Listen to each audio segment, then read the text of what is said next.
Frank's hands stayed wrapped around the rope, knuckles white against the frayed canvas. The gym fell silent except for the steady drip of the broken faucet in the corner, a sound that had become the heartbeat of this place over the past 12 years. Arnold stepped deeper into the space, his Italian leather shoes clicking against the concrete floor Frank had mopped every morning since 2011. The briefcase swung casually at his side, like he was delivering lunch instead of dynamite. "You've done well for yourself," Arnold said, scanning the heavy bags, the ring with its patched canvas, the photos of local kids who'd made it out of the neighborhood lining the walls. Very authentic.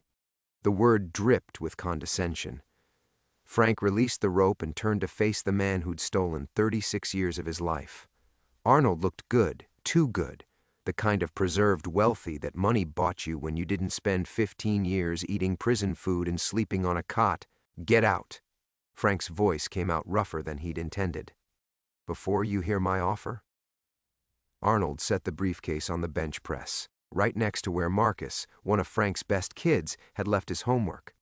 The contrast wasn't lost on either of them. Dirty math worksheets next to what Frank assumed was more money than this neighborhood had seen in decades. "I know your offers." Arnold's laugh was the same one Frank remembered from that night behind the arena. Cold, calculating, the kind of sound that preceded someone getting hurt. "Do you? Because this one might surprise you." Arnold clicked open the briefcase. Even from across the ring, Frank could see the neat stacks of hundreds. "I'm buying the building, Stallone. The question is whether you walk away with enough to start over somewhere nice, or whether you walk away with nothing." Frank's sanctuary suddenly felt smaller. The walls pressed in, the same walls where he'd painted over gang tags every few months, where he'd hung his trainer's license next to a photo of himself at 17, before Arnold, before prison, before everything went wrong. "This place isn't for sale." "Actually, it is." Arnold's smirk widened. "Your landlord, Mrs. Kowalski, is 83 and behind on her taxes. The city's moving to auction. I'm simply making sure the transition goes smoothly." The words hit Frank harder than any punch he'd taken in the ring. Mrs. Kowalski had never mentioned tax problems. She'd been collecting his rent like clockwork, never missing a month, never complaining when he'd asked to hang the heavy bags from her basement ceiling or when the kids got too loud during training. "You're lying." Arnold reached into his jacket, the same deliberate motion Frank remembered from that night when Jimmy Castellano had asked too many questions about the fixed fight. Frank's body tensed, muscle memory from 15 years of watching his back in Graterford. But Arnold only pulled out a manila envelope. Tax liens, foreclosure notices, all very public record. He tossed the envelope toward Frank. It landed at his feet, scattering papers across the gym floor. "Mrs. Kowalski owes $67,000. I'm prepared to pay her debt and buy the building for $400,000. Fair market value, plus enough for you to find another location, somewhere far from here." Frank stared at the papers without picking them up. Names and dates and legal stamps that meant Arnold had been planning this for months, maybe years. While Frank had been teaching 12-year-old Marcus how to throw a proper jab, Arnold had been systematically dismantling the foundation beneath his feet. "Why now?" Frank asked. "After 36 years, why now?" Arnold's expression shifted, just for a moment. The practiced smile slipped, revealing something harder underneath. Let's call it unfinished business. The words hung in the air between them like a challenge. Frank knew what unfinished business meant. Jimmy Castellano's family had never stopped asking questions. The Philadelphia police had reopened cold cases from the 80s. And Frank, the only witness to what really happened that night, had built a life that kept him visible, connected to the community, impossible to disappear quietly. "You think buying my gym makes the past go away?" "I think," Arnold said, closing the briefcase with a sharp click, "that smart men know when to take a good deal." "You were always smart, Stallone. Smarter than Jimmy, anyway." The threat was delivered with the same casual tone Arnold might use to comment on the weather. Frank felt the familiar rage building in his chest, the same anger that had gotten him in trouble before he'd learned to channel it into training kids instead of breaking faces. But this time was different. This time, Arnold hadn't cornered some 20-something hothead with more muscle than brains. Frank had spent 12 years learning patience, discipline, control. He'd spent 15 years before that learning what happened when powerful men thought they could push you around without consequences. Arnold headed toward the door, then paused. You have 48 hours to decide, Stallone. After that, the offer expires and you deal with whoever buys this place at auction. Could be developers. Could be someone less sentimental about your situation here. The door swung shut behind him, leaving Frank alone with the dripping faucet and the scattered foreclosure papers and the growing certainty that Arnold's return meant someone was going to die. Frank stood motionless for nearly 10 minutes after Arnold left, staring at the foreclosure papers scattered across the gym floor like fallen leaves. The numbers blurred together, dates, dollar amounts, legal terminology that might as well have been written in a foreign language. But the meaning was clear enough. His sanctuary was built on sand, and Arnold had been watching it shift beneath his feet for months. The familiar sound of sneakers squeaking against concrete broke through his paralysis. Marcus Chen rounded the corner from the locker area, his school backpack slung over one shoulder, hand wraps already dangling from his wrist. 17 years old, barely 130 pounds, but with the kind of hunger in his eyes that Frank recognized. The same desperation that had driven Frank to this same gym 40 years ago. "Coach Frank, you okay?" Marcus paused, taking in the papers on the floor, the way Frank's shoulders sat rigid against his neck. "You look like someone just died." Frank forced his muscles to unclench. This was what mattered, not Arnold's threats or Mrs. Kowalski's tax problems, or the ghost that had followed him out of Graterford 15 years ago. This kid, and the dozen others who showed up here every week, trusting Frank to teach them something more than how to throw punches. "Just some paperwork," Frank said, kneeling to gather the scattered documents.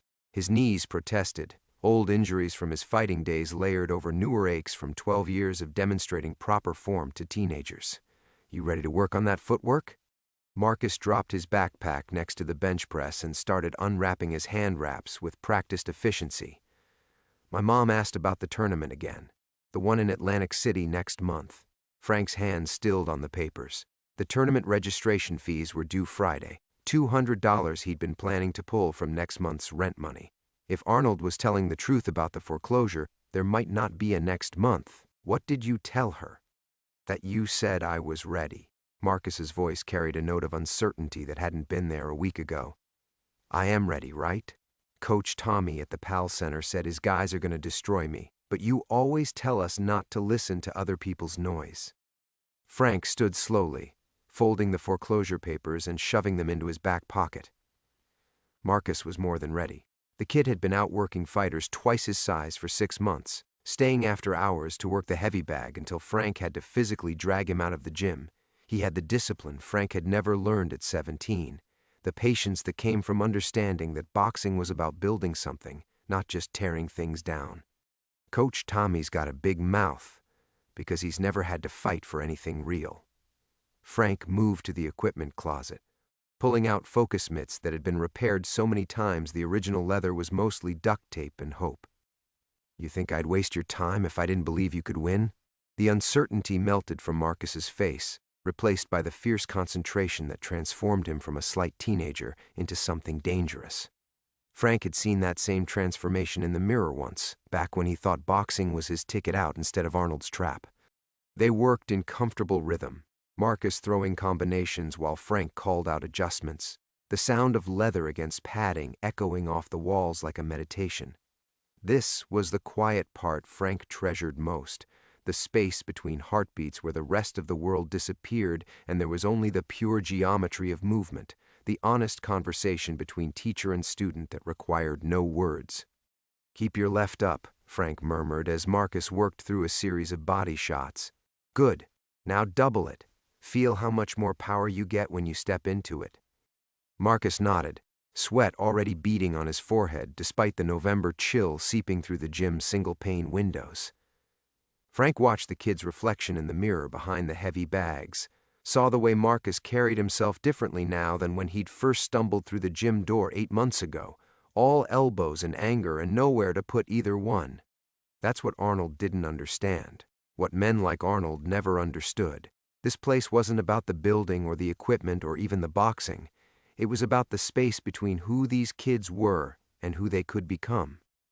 It was about Marcus learning to channel his rage into something constructive instead of destructive.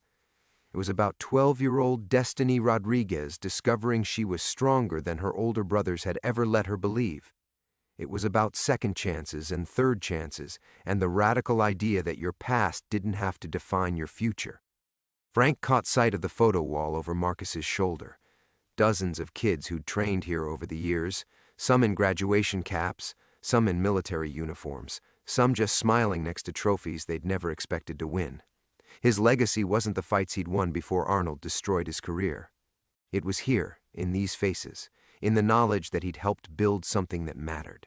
Arnold could threaten the building, but he couldn't touch this. Could he?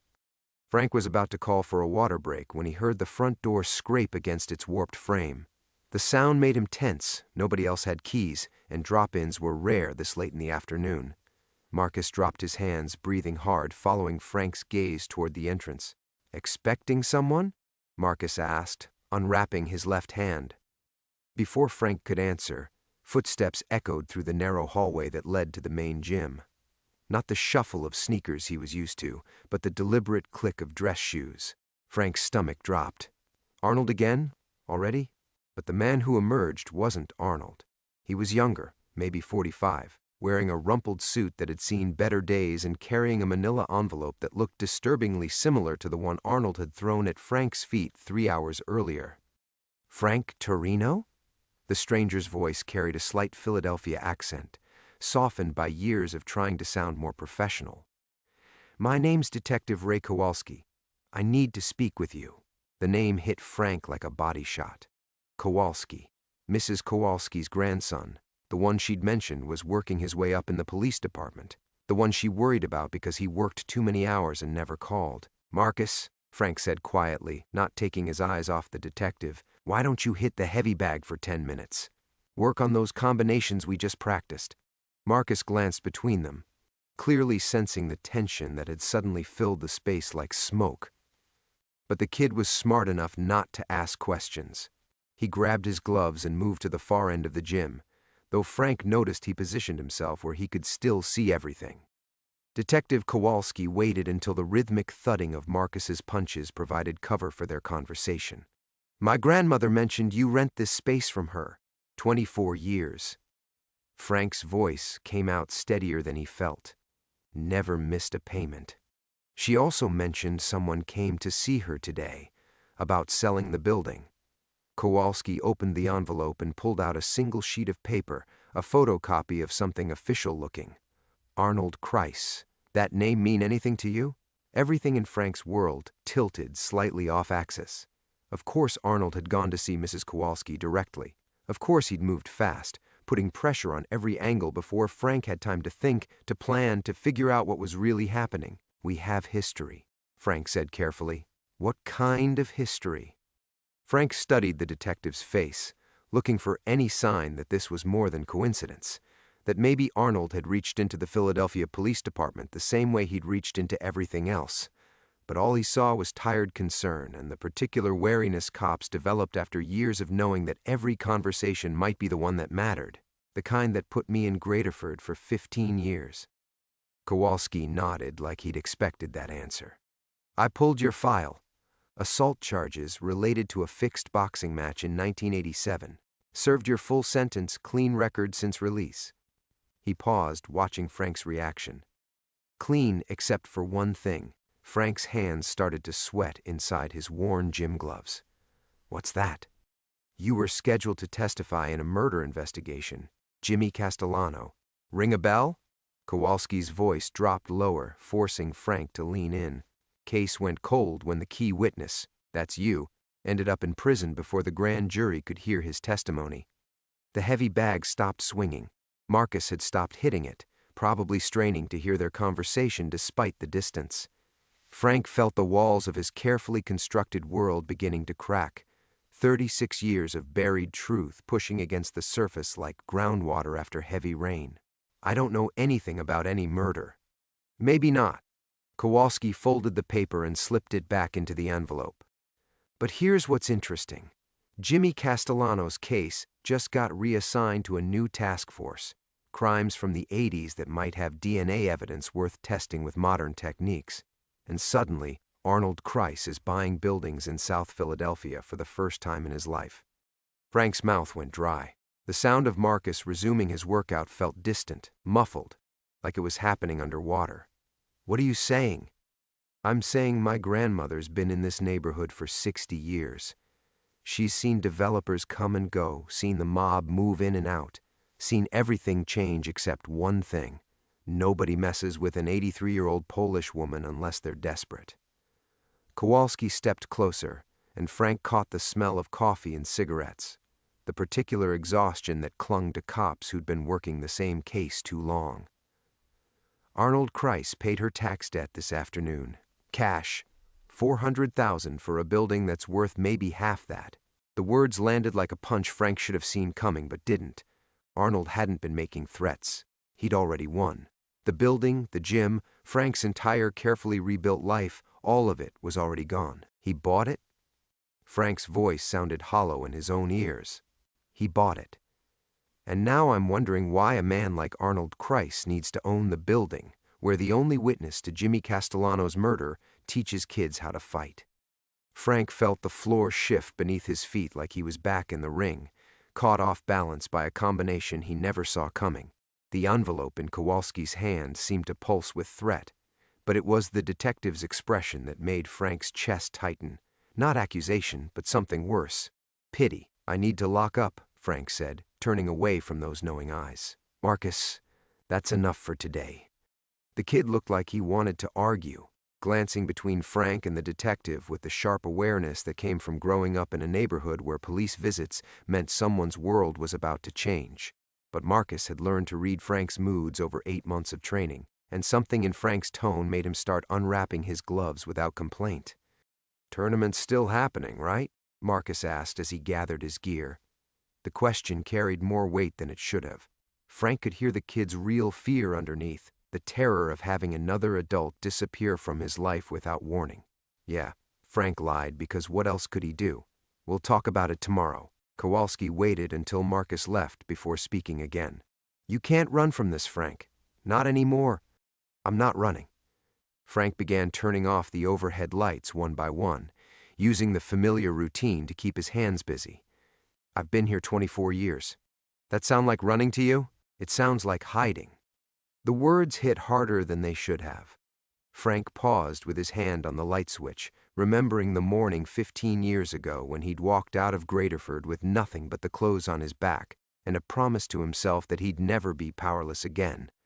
He'd found this place 2 weeks later, a neglected basement that smelled like mold and broken dreams, and spent 6 months of 18-hour days turning it into something that mattered. "What do you want from me?" "The truth about what you saw that night. Before Arnold makes sure we never get the chance to hear it." Frank killed the last light, plunging them into the gray twilight that leaked through the high basement windows. In the dimness, Kowalski looked younger, more like the grandson Mrs. Kowalski worried about than a cop investigating a decades-old murder. "Your grandmother ever tell you about the old days in this neighborhood?" Frank asked. "When the Castellano family ran numbers out of the barber shop on 2 Street? She mentioned it. Jimmy Castellano was different from his old man. Wanted to go legitimate, clean up the family business." Frank started walking toward the door, forcing Kowalski to follow. Some people didn't like that idea. People like Arnold Kreis? Frank's hand stilled on the door handle. Through the small window, he could see Marcus waiting at the bus stop across the street, backpack slung over his shoulder, occasionally glancing back toward the gym. The kid was worried. They all would be worried, once word spread that cops were asking questions, that the safe space Frank had built was maybe not so safe after all. Arnold was connected back then. Not family, but close enough. He had interests in some of the fights, made sure certain outcomes happened the way they were supposed to. Frank's voice dropped to barely above a whisper. "Jimmy started asking questions about those outcomes, and you were there when those questions got answered." Frank closed his eyes, and suddenly he was 28 again, standing in the parking lot behind the Cambria Arena, his face still swollen from the fight he'd been paid to lose. Jimmy had been there to collect Arnold's cut of the betting proceeds, but something had gone wrong.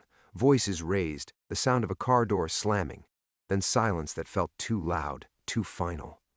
I was supposed to leave right after the fight. Arnold made sure I had somewhere else to be.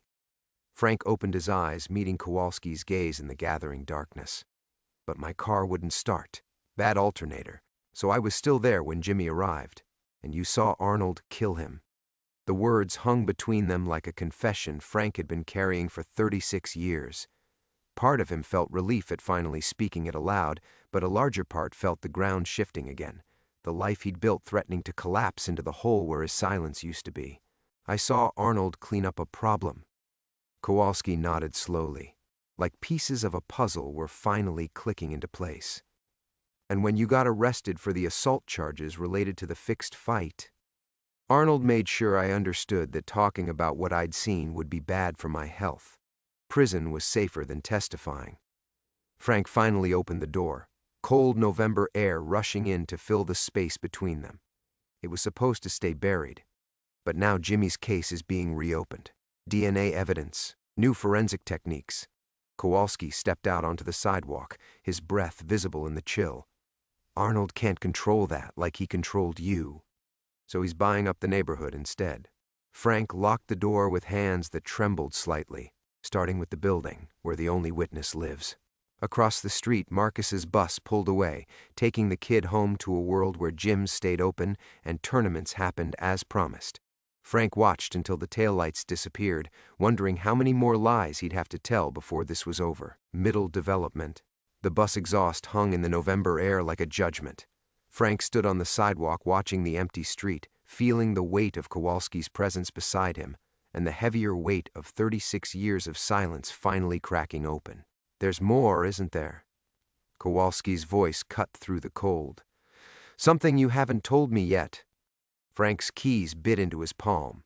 Across the street, the bodega's neon sign flickered, the same erratic pattern it had followed for a decade, like a heartbeat with a murmur. He'd watched that sign through these same windows every night, marking time, thinking he was building towards something. Now he wondered if he'd just been counting down.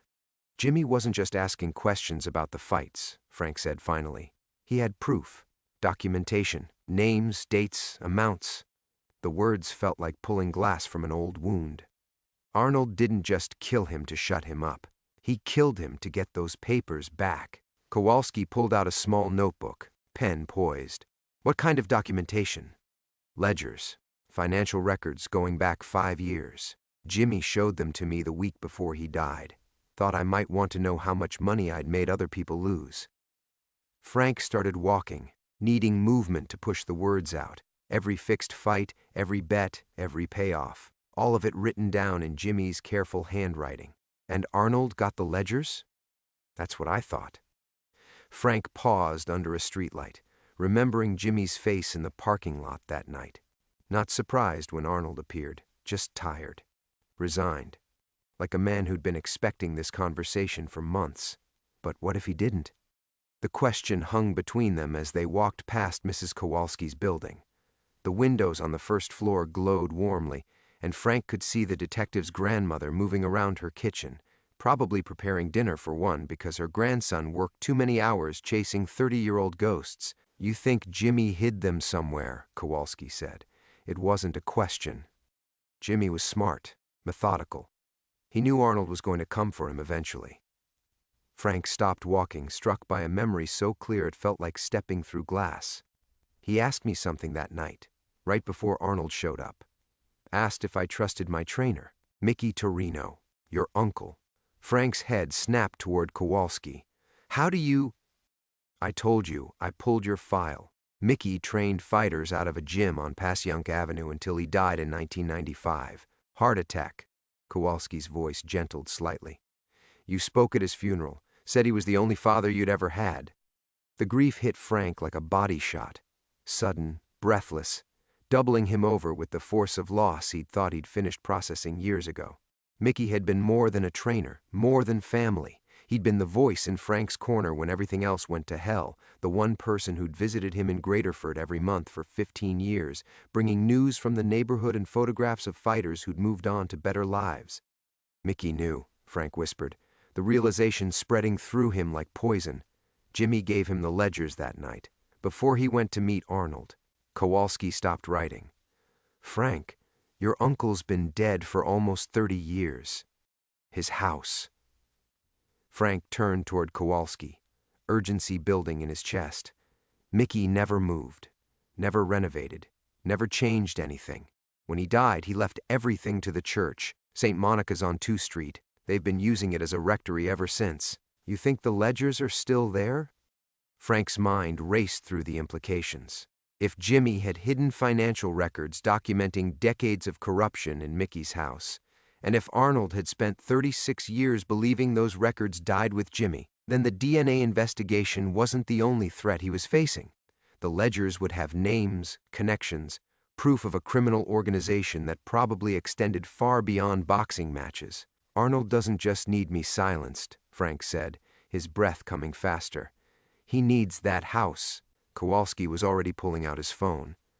St. Monica's. That's Father Rodriguez's parish, right? You know him? My grandmother drags me to midnight mass every Christmas. Kowalski scrolled through his contacts. If Arnold's been buying up property systematically, and if he knows what you just figured out. The phone rang twice before a familiar voice answered. Even from 3 feet away, Frank could hear the strain in Father Rodriguez's greeting, the carefully controlled panic of a man trying to sound normal while his world collapsed around him. Ray? Thank God, I was about to call the police. Someone broke into the rectory tonight, tore the place apart, but as far as I can tell, nothing's missing. It doesn't make any sense. Frank met Kowalski's eyes and saw his own dread reflected there. They were too late. Arnold had already figured out what Frank had just realized, had already acted while they stood in the street talking about the past. We're on our way, Kowalski said, ending the call. But Frank knew they wouldn't find anything. Whatever Jimmy had hidden in Mickey's house was gone now, disappeared into Arnold's hands along with Frank's last hope of proving the truth he'd carried for 36 years. The silence he'd maintained to survive was about to become permanent. Frank's phone buzzed as they hurried toward Kowalski's unmarked car. The display showed a number he recognized but hadn't seen in months, the gym's landlord line, the one that had been transferred to Arnold's office yesterday. Answer it, Kowalski said, yanking open the driver's door. Put it on speaker. Frank's thumb hovered over the screen. Part of him wanted to let it ring, to preserve whatever illusion of control he had left. But Arnold wouldn't be calling unless he wanted something, and Frank had learned long ago that ignoring Arnold only made things worse. Frank Arnold's voice filled the car like smoke, smooth and familiar, and carrying the particular satisfaction of a man who'd just won a game everyone else was still trying to understand. I hope I'm not interrupting anything important. Kowalski started the engine but didn't pull away from the curb. Through the windshield, Frank could see St. Monica's bell tower rising above the row houses 6 blocks south, a dark silhouette against the orange glow of the city sky. What do you want, Arnold? I want to clarify something about our conversation yesterday. I may have given you the wrong impression about my motivations. Arnold's tone carried the rehearsed quality of a man who'd been practicing this speech, refining it until every word served his purpose. When I offered to buy your gym, you seemed to think I was trying to hurt you. That's not true. I've always admired your resilience. Frank caught Kowalski's eye and saw his own confusion reflected there. This wasn't how predators usually called to gloat. Arnold sounded almost genuine, which was somehow more terrifying than threats. Resilience, Frank repeated. 36 years of keeping your mouth shut. That takes real strength, Frank. Real loyalty to the idea that some secrets are better left buried. Arnold paused, and Frank could hear papers rustling in the background. Of course, some people don't understand that principle. They think every old story needs to be dragged into the light, regardless of who gets hurt in the process. The line crackled with static, but underneath it, Frank caught something else, the sound of pages turning, deliberate and slow. Arnold had found the ledgers. He was looking at them right now, probably sitting in his climate-controlled office surrounded by 30 years of legitimate success, holding the evidence of crimes that could destroy everything he'd built. You killed Jimmy for those records, Frank said, abandoning any pretense of caution. And now you have them. Arnold's laughter came through the phone like broken glass. Oh, Frank, you still don't understand, do you? After all these years, you still think this is about money. about some old boxing matches that nobody remembers. Then, what's it about? It's about family. Arnold's voice shifted, taking on a weight that made Frank's skin crawl. Jimmy was my nephew, Frank, my sister's boy. I loved him like a son. The words hit Frank like a physical blow. He'd carried the image of Arnold as a cold-blooded killer for 36 years, had built his entire understanding of that night around the assumption that greed and self-preservation had driven the violence. But if Jimmy was family, you're lying. Maria Castellano was my sister. Married into that family when she was 18, had Jimmy 2 years later. Beautiful boy, smart, too smart for his own good. Arnold's voice carried genuine pain now, the kind of grief that couldn't be faked. He came to me that night because he was scared. The ledgers documented more than fight-fixing, Frank. They showed where the real money came from. Drug money, money that certain people, in his father's organization, had been washing through the boxing matches. Frank felt his entire understanding of that night tilting off its axis. So you helped him. I tried to help him. Told him to destroy the records, disappear for a while, let me handle the family politics. Arnold's breathing grew heavier. But Jimmy was stubborn, said he was tired of being afraid, tired of looking over his shoulder. He wanted to go to the FBI. Kowalski leaned closer to the phone, his expression sharp with attention. Frank could practically see the detective reassembling the case in his mind, 36 years of assumptions crumbling and reforming into something completely different. The people who were washing money through the fights, Frank said slowly. They found out what Jimmy was planning. They found out because someone told them. Arnold's voice turned bitter. Someone Jimmy trusted, someone he'd shared everything with before he came to me that night. Frank's mouth went dry. Who? Your Uncle Mickey, Frank. The man you called father. The man who visited you in prison every month for 15 years. Arnold's words came like hammer blows, destroying everything Frank had believed about loyalty and family and the one person who'd never abandoned him. Mickey Torino was the one who set Jimmy up to die. The silence in the car felt suffocating. Through the windshield, St. Monica's bell tower seemed to mock Frank with its promise of sanctuary, of truth that might heal instead of destroy. Mickey was working for them all along, Arnold continued, his voice now carrying the particular cruelty of a man revealing a truth that would cause maximum damage. Every fight you lost, every dollar you cost yourself by staying quiet, it all went into Mickey's pocket. He played you perfectly, Frank, right up until the day he died. Frank's hands shook as he set the phone down on the dashboard. Arnold's words echoing in the confined space of the car, like accusations he'd never be able to escape. The engine idled beneath them, but neither man moved. The revelation about Mickey hung between them like a poison that needed time to work its way through Frank's system, destroying everything it touched. He's lying. Frank's voice came out as a whisper, but even as he spoke the words, pieces were falling into place with horrible clarity. Mickey's inexplicable loyalty during the prison years, the way he'd always known which guards to talk to, which prisoners to avoid, the monthly visits that had felt like salvation but might have been surveillance. Kowalski pulled away from the curb slowly, heading toward St. Monica's. Frank, we need to think about this logically. If Arnold is telling the truth about Mickey loved me. Frank cut him off, but the protest sounded hollow even to his own ears. He was there every month for 15 years. Every single month, making sure you stayed quiet. The words hit like a physical blow. Frank pressed his forehead against the cold window, watching the familiar streets blur past. How many times had Mickey sat across from him in that visiting room, asking about his day, his health, his plans for the future? How many times had those conversations steered away from the night Jimmy died, away from questions about Arnold, away from anything that might threaten the silence that kept Frank alive and Mickey wealthy? He knew I saw it happen, Frank said, the realization spreading through him like ice water. Mickey knew I was there that night. How? The alternator. Frank closed his eyes, remembering. My car wouldn't start after the fight. I called Mickey from the payphone at the arena, told him I was stuck. He said he'd send someone to pick me up, told me to wait by the loading dock.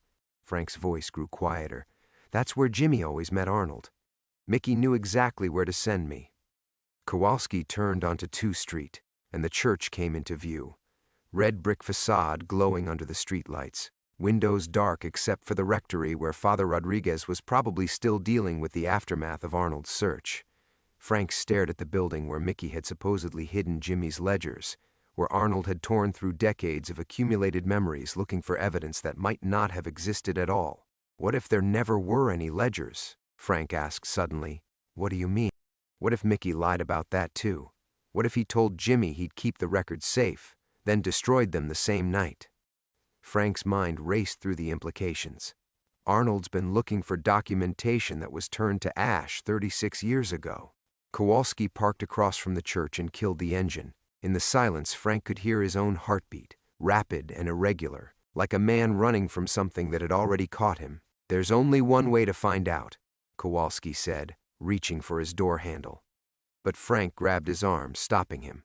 Through the church windows, he could see Father Rodriguez moving around inside, probably trying to restore order to rooms that had been systematically destroyed. The priest looked small in the vast space, overwhelmed by forces he couldn't understand or control. Arnold's not done, Frank said. If he didn't find what he was looking for in the rectory, he's going to keep searching. And the only other person who knows what really happened that night is you. Frank nodded, understanding finally settling over him like a heavy coat. This had never been about money or property or even justice.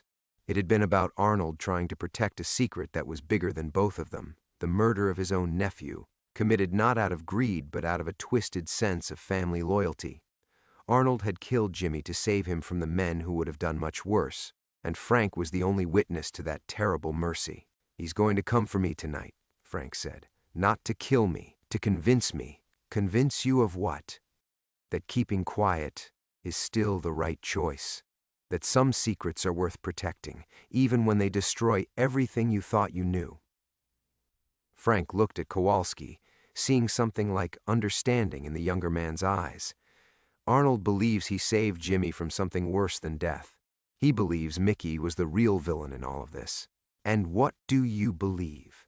Frank stared at the church where Mickey had supposedly hidden evidence, at the gym 6 blocks north where he'd built a life on the foundation of silence, at the streets where he'd walked for 21 years, thinking he understood the shape of his own tragedy. I believe, Frank said slowly, that I'm about to find out whether the last 36 years of my life have been built on truth or lies.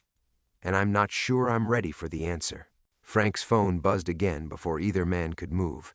This time the number was different, the gym's main line. Frank answered without thinking, muscle memory overriding the fear that had settled in his chest like concrete. Frank, thank God. Maria's voice came through tight with panic. There's someone here, in the gym. He's been waiting for over an hour. Says he won't leave until you get back. Frank met Kowalski's eyes in the rearview mirror's reflection. Who is it, Maria? He says his name is Arnold. Old guy, expensive suit. He's just sitting there on the bench by the heavy bags, watching the kids train. It's creeping everyone out. The world seemed to slow around Frank, each heartbeat marking time like a countdown. Arnold hadn't called to gloat about finding the ledgers. He'd called to make sure Frank would come home, to the one place Frank couldn't abandon, couldn't walk away from without destroying everything he'd spent 21 years building. Get the kids out, Frank said. All of them. Send them home early. Frank, what's going on? Just do it, Maria. Please. He ended the call and looked at Kowalski, seeing his own grim understanding reflected in the detective's face. The church, the rectory, the wild search for 36-year-old evidence, all of it had been misdirection. Arnold had been playing a different game entirely, one where the final move happened in the place Frank cared about most. He's using the gym as bait, Kowalski said, already starting the engine. No. Frank's voice came out steadier than he felt. He's using it as a confessional. They drove through the South Philadelphia night in silence, past the corner stores and row houses that had witnessed Frank's slow resurrection from ex-convict to neighborhood fixture. Every block brought them closer to a confrontation that felt inevitable, like gravity pulling them toward something that had been waiting 36 years to happen. The gym's windows glowed warm against the December cold, but as they pulled up, Frank could see the space emptying. Kids filed out the front door in clusters, their usual post-training chatter subdued.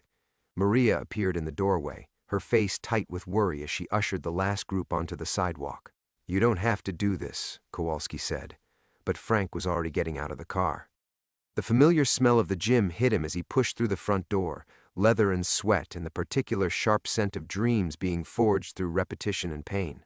Arnold sat exactly where Maria had described, on the bench beneath the framed photographs of neighborhood champions, his expensive overcoat draped carefully to avoid wrinkles.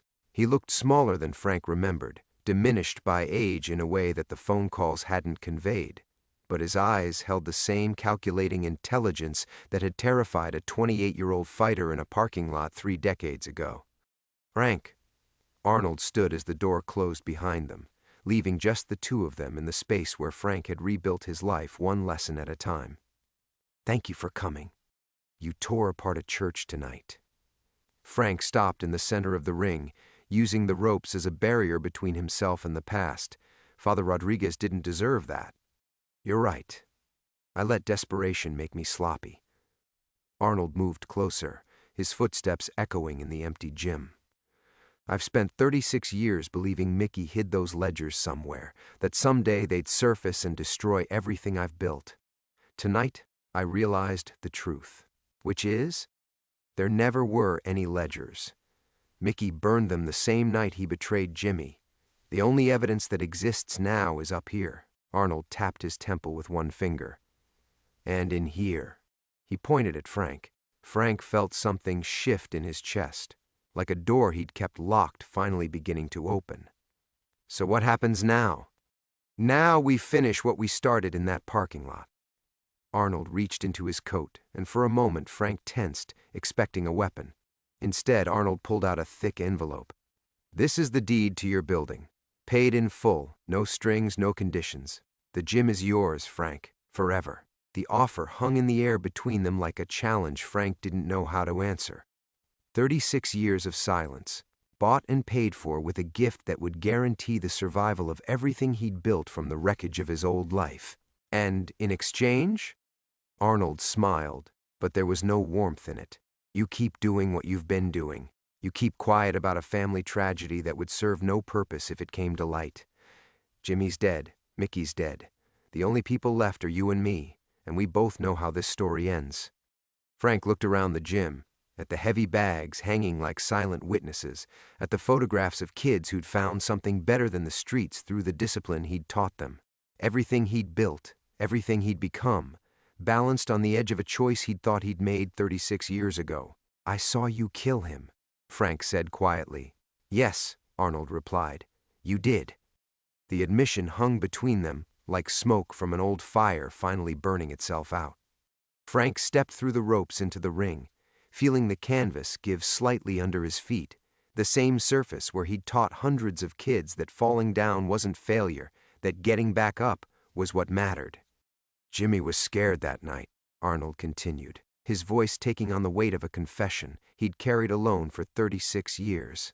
"The men his father worked with, they weren't going to just kill him, Frank. They were going to make it last, make it hurt, send a message to anyone else who might think about talking to the FBI. Frank touched the heavy bag nearest to him, feeling the worn leather under his palm. How many times had he stood in this exact spot teaching kids to channel their anger into something productive? Now his own rage felt ancient, transformed by time into something closer to grief. "So, you killed him first." "I made it quick. Clean." One shot to the back of the head while he was looking at the river. Arnold's eyes never left Frank's face. He never knew it was coming. In that moment, it was the most merciful thing I could do for my sister's son. The envelope sat on the bench between them like evidence in a trial that would never happen. Frank thought about the kids who'd left earlier, sent home early because of sins committed before they were born. Tomorrow they'd be back, expecting the gym to still be here, expecting Frank to still be the man who taught them that honor mattered more than winning. "Mickey knew what you were going to do," Frank said. "It wasn't a question anymore. Mickey arranged it, set up the meeting, made sure you'd be there to witness it. The plan was for you to see Jimmy's murder and assume it was random violence, wrong place, wrong time. You'd go to the police with what you saw. They'd investigate. find nothing, and everyone would move on. Arnold's mouth twisted into something that might have been regret. But Mickey underestimated you. You were too loyal to implicate him in anything, even accidentally, so you said nothing. Frank remembered the visiting room at Graterford, Mickey's monthly pilgrimages that had felt like lifelines. Every conversation carefully steered away from that night. Every question about the future designed to ensure Frank's silence remained absolute. 15 years of manipulation disguised as love. He kept me quiet to protect himself. And me. As long as you stayed silent, nobody would look too closely at what happened that night. Mickey got his money, I got my secret, and you, Arnold gestured around the gym, you got this. A chance to build something real from the ashes of everything you'd lost. Frank walked to the wall where his father's gloves hung in their frame, yellow with age and cracked with decades of waiting. Below them, photos of neighborhood kids who'd found their way through boxing. Some turned professional, others just learned discipline enough to stay out of trouble. All of them touched by a man who'd built his second life on the foundation of silence about his first. The fixed fight, Frank said. That was Mickey too. Mickey needed you discredited before that night. Needed your testimony to be worthless if you ever decided to talk. A convicted felon with a history of throwing fights. Who would believe a man like that? Arnold's voice carried a grudging admiration. Mickey played a long game, Frank. Longer than either of us realized. The truth settled over Frank like winter darkness, cold and final. Everything he'd believed about loyalty, about family, about the choices that had shaped his life. All of it built on lies told by the one man he'd trusted absolutely. Why are you telling me this now? Because I'm dying. Arnold's words came simply, without drama. Pancreatic cancer, 6 months, maybe less, and I'm tired of carrying this alone. Frank turned from the photographs to study Arnold's face, seeing for the first time the subtle signs of illness, the slight yellowing around the eyes, the way his expensive suit hung loose on a frame that had once carried more weight. The deed is real, Arnold continued. No tricks, no conditions. When I'm gone, this conversation dies with me. Jimmy's been at peace for 36 years. Mickey got his justice when his own greed finally caught up with him. You're the only one left who deserves something better than silence. Frank picked up the envelope, feeling its weight. Inside was security, permanence, the guarantee that his life's work would survive him. Outside, Kowalski waited in the car, probably expecting to drive Frank to a police station where he'd finally tell the truth about a murder that had defined 4 decades of his existence.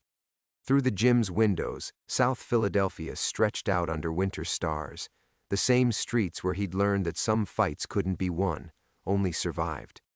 Tomorrow, the kids would return, looking for lessons about courage and integrity from a man who'd spent his entire adult life learning the difference between justice and peace. Frank looked at Arnold Kreis, killer, uncle, dying man, and made his choice.